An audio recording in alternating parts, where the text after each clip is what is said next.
So when I retired the end of 2014, my husband was still active duty, so I joined him in Colorado.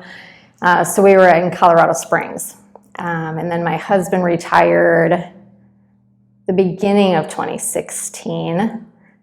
And initially we kind of thought we were going to stay there.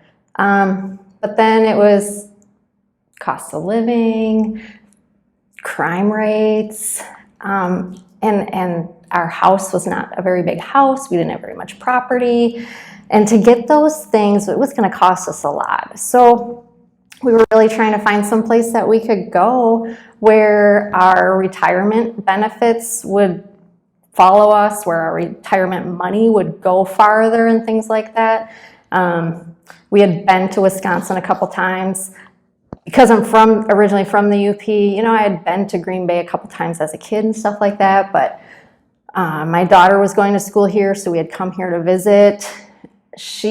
When she graduated from college and when she graduated from the police academy, we had come here to visit. So we were like, man, there's a lot of things here that we like. So that's when we transitioned to here.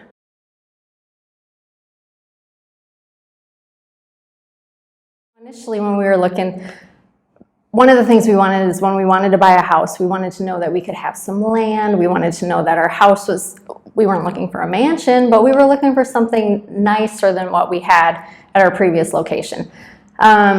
So the cost of living here was great. I mean, I think as we started traveling to Wisconsin, our insurance rates went down.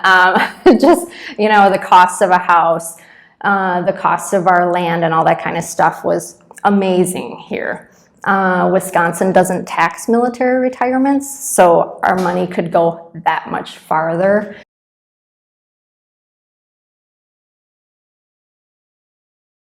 We liked the fact that there was a nice big VA clinic here.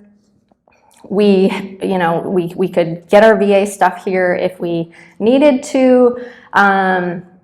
We knew that we could go to Milwaukee if we needed to the Milwaukee VA clinic, hospital, a little bit bigger if we needed something like that.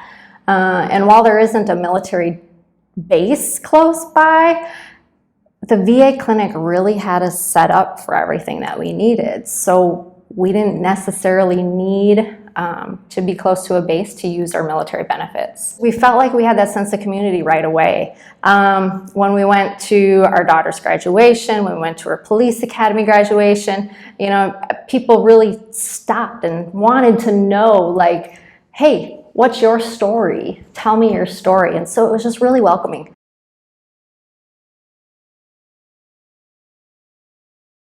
The Brown County Veterans Service Office here is so many resources for veterans.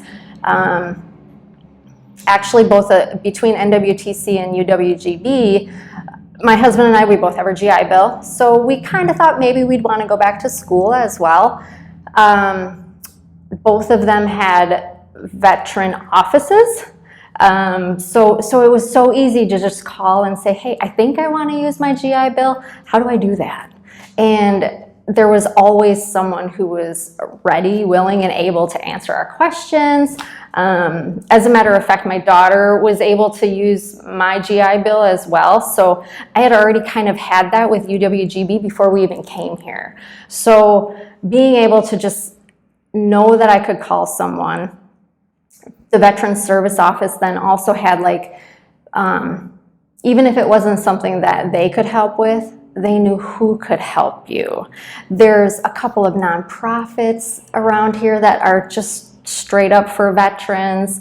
So it was really just a lot of those things that I was lucky enough to really find when I first got here. Some of them I didn't know about until we got here, but then knowing about them and then being able to kind of spread that word has been really nice to do too. If someone came into the vet center maybe just looking for that camaraderie, it was really easy to say, hey, what part of town do you live in? We can help you. And hey, did you know that there was a VFW? Did you know that there was a women's auxiliary? Things like that. Once you kind of get yourself into the community and get into those certain pockets of the things that you like to do, it can feel a lot like the camaraderie that you had as a military member on a base. So while it might not be, you might not be on a base active duty, but you find those little niches of people that do the same things you do, and you can build those same types of friendships and have those same types of feelings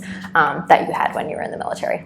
People want to know your stories. People genuinely want to know what you did, and they want to thank you for your service. Not that we need it, but it's nice to know that this community truly cares.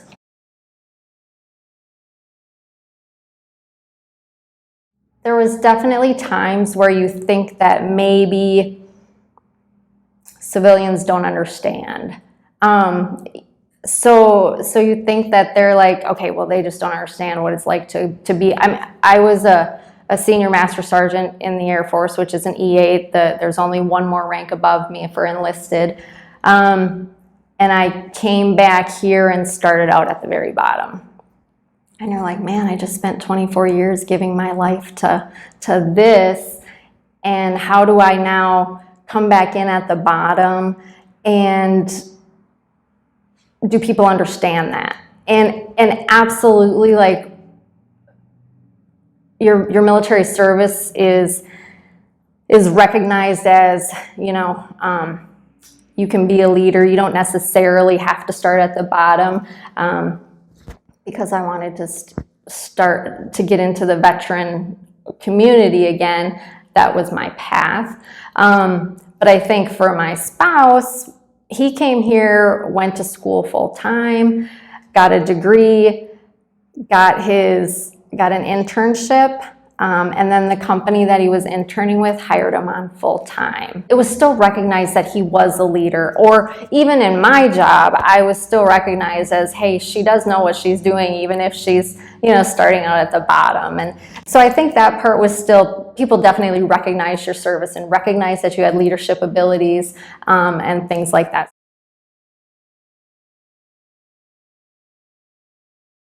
The Mountain Bay Trail, the Fox River Trail, Door County, even though there's not the Colorado mountains here, there's still so many day trips that we absolutely love. We like mountain biking, so we definitely use the Mountain Bay Trail. We like to go to Door County. We also actually enjoy skiing. And again, while there's nothing right here in the immediate area, Wausau is not even an hour and a half away. Nordic, while it's a little smaller, is still not that far away. So we can still do the indoor or the outdoor activities, whether it's summer, winter, doesn't matter. There are things that we can do here year round, and we love it. This past just actually a couple weeks ago, we tried like just road biking versus mountain biking. So we're like, oh man, is that another sport we're gonna get into? I don't know. We like to golf. There's so many golf courses around here, it's ridiculous. So yeah, we really like to be outdoors, and it seems like there are a multitude of things that we can do here. So I think people just kind of think Green Bay Packers, and I mean, don't get me wrong, they're great. I love it. I love the fact that we have a pro football team here. But I don't think people truly appreciate the downtown district. There are still places where you can just go walking and window shopping, and but it is still, for us, the cost of living here is great. The small town feel, the low crime rates, you know, in general, the low crime rates compared to other cities. So I just think that some of those things that, you know, what do you want for your kids? What do you want for your grandkids? And it's a great, I really do think it's a great place to grow up and, you know, or to retire for us.